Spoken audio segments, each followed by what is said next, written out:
Hello friends, Radhe Radhe, जय श्री कृष्णा, श्रीमन नारायण। आप सबका स्वागत है आज के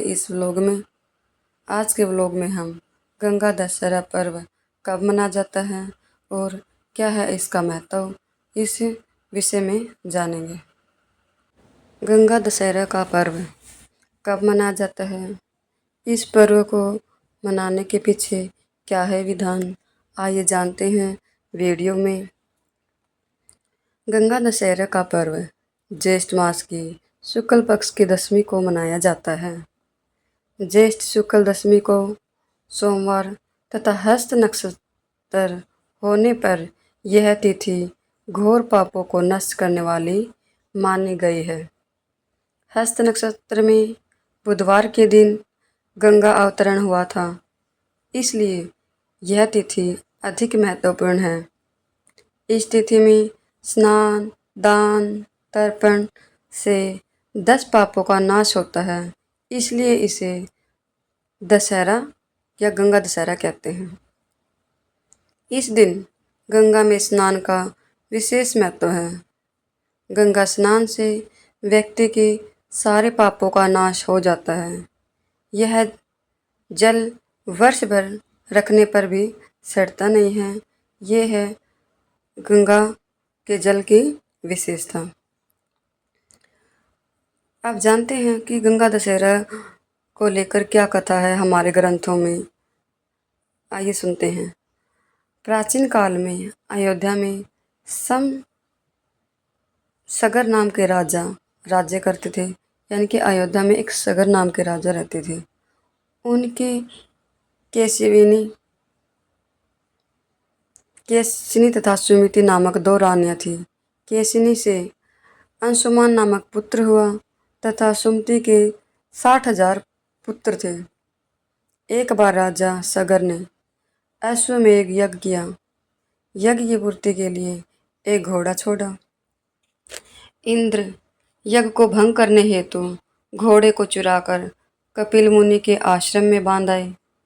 राजा ने यज्ञ के घोड़े को खोजने के लिए अपने 60,000 पुत्रों को भेजा। घोड़े को खोजते खोजते वे कपिल मुनि के आश्रम में पहुँचे तो उन्होंने यज्ञ के घोड़े को वहाँ बंधा पाया। उस समय कपिल मुनि तपस्या कर रहे थे।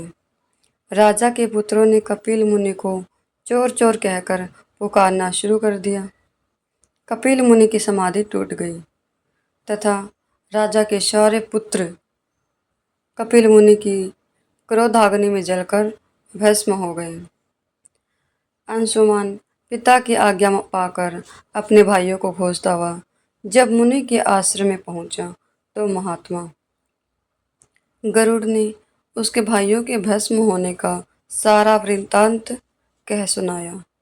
गरुड़ जी ने अंशुमान को यह भी बताया कि यदि इनकी मुक्ति चाहते हो तो गंगा जी को स्वर्ग से धरती पर लाना होगा। इस समय अश्वों को ले जाकर अपने पिता के यज्ञ को पूर्ण कराओ। इसके बाद गंगा को पृथ्वी पर लाने का कार्य शुरू करना होगा।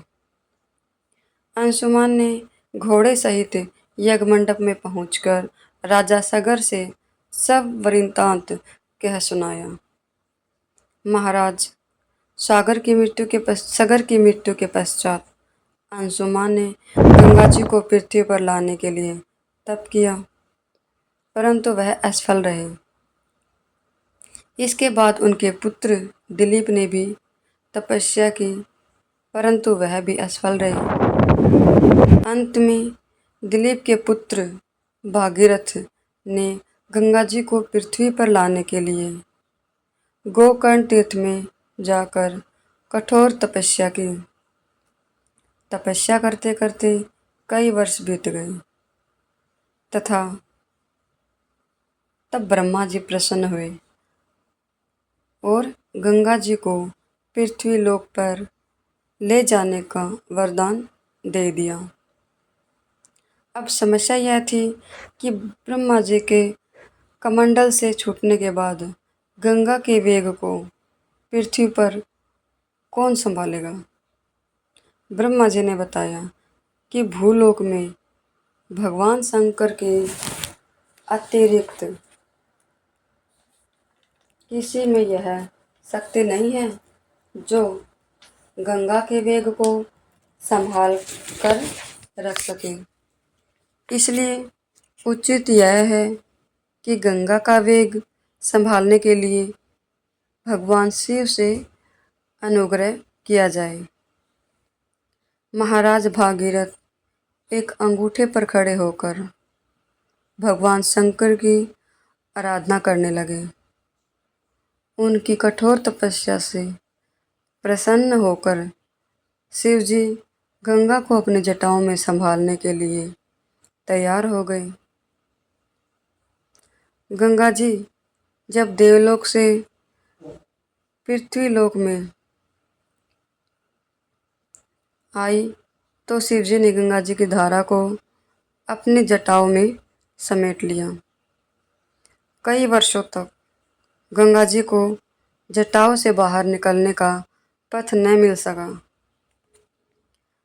भगीरथ के पुनः अनुनय विनय करने पर शिव जी गंगा को अपने जटाओं से मुक्त करने के लिए तैयार हुए। इस प्रकार शिव की जटाओं से छूटकर गंगा जी हिमालय की घाटियों में कल कल निनाद करके मैदान की ओर बढ़ी। जिस रास्ते से गंगा जी जा रही थी उसी मार्ग में ऋषि जन्हू का आश्रम था। तपस्या में विघ्न समझकर वे गंगा जी को पी गई। भागीरथ के प्रार्थना करने पर उन्हें पुनः से निकाल दिया गया। तभी से गंगा जन्हुपुत्री या जाह्नवी कहलाई। इस प्रकार अनेक स्थलों को पार करती हुई जाह्नवी ने कपिल मुनि के आश्रम में पहुंचकर सगर के 60,000 पुत्रों के भस्म अवशेषों को तारकर मुक्त किया। उसी समय ब्रह्मा जी ने प्रकट होकर भगीरथ के कठोर तप तथा सगर के 60,000 पुत्रों के अमर होने का वरदान दे दिया तथा यह घोषित किया कि तुम्हारे नाम पर गंगा जी का नाम भगीरथ होगा। अब तुम जाकर अयोध्या का राजपाट संभालो। यह कहकर ब्रह्मा जी अंतर्ध्यान हो गए। तो ये थी गंगा दशहरा को मनाए जाने पर किस कथा का स्मरण किया जाता है या क्यों कथा क्या है गंगा दशहरा के पीछे की कथा, ये हमने वीडियो में जान लिया है। अगर आपको वीडियो अच्छी लगी हो तो लाइक कीजिए और सब्सक्राइब भी कर सकते हैं अगर आपको अच्छा लगे तो। Thank you once again.